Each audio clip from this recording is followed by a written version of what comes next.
வராரு. அவனுடைய இருதயத்துல இருக்கிற விசுவாசத்தை பார்த்துதான் இயேசு வராரு இல்லையா?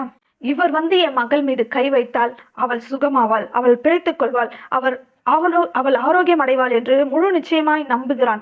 அதனாலதான் அவரை கூப்பிட்டுட்டு போறான். இப்போ அந்த நம்பிக்கையை, அந்த விசுவாசத்தை உடைக்கும் வகையில சிலர் உம்முடைய மகள் இறந்து போனால் போதகரை வருத்தப்படுத்த வேண்டாம் என்று கூறுகிறார்கள். இப்போ இவங்க சொல்றதை பார்த்தா எப்படி இருக்கு? இவங்க என்னமோ போதகர் மேல அவ்வளோ அக்கறை உள்ளவர்களா பேசுற மாதிரி தெரியுது. ஆனா உண்மையிலே அவங்க போதகர் மேல அவ்வளவு அக்கறையா பேசுறாங்களா அப்படின்னு பார்த்தா நிச்சயமா இல்ல. இவங்க இவ்வளவு அவசரமா பாதி வழியில இந்த செய்தியை சொல்றதுக்கு என்ன காரணம்? போதகர் மேல உள்ள அக்கறையா? இல்ல, அந்த மாதிரி எதுவும் தெரியல.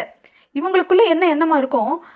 இயேசு அந்த வீட்டிற்கு வரவே கூடாது என்பதற்காக சொல்லியிருக்கலாம். அவர் அந்த பெண்ணை சுகப்படுத்தி விடக்கூடாது, இவர்களுக்கு அப்படிப்பட்ட ஒரு அற்புதம் நடந்து விடக்கூடாது என்று அவர்கள் நினைத்திருக்கலாம். ஏன்னா எப்படியும் அவன் வீட்டுக்கு தான் வரப்போறான் இல்லையா?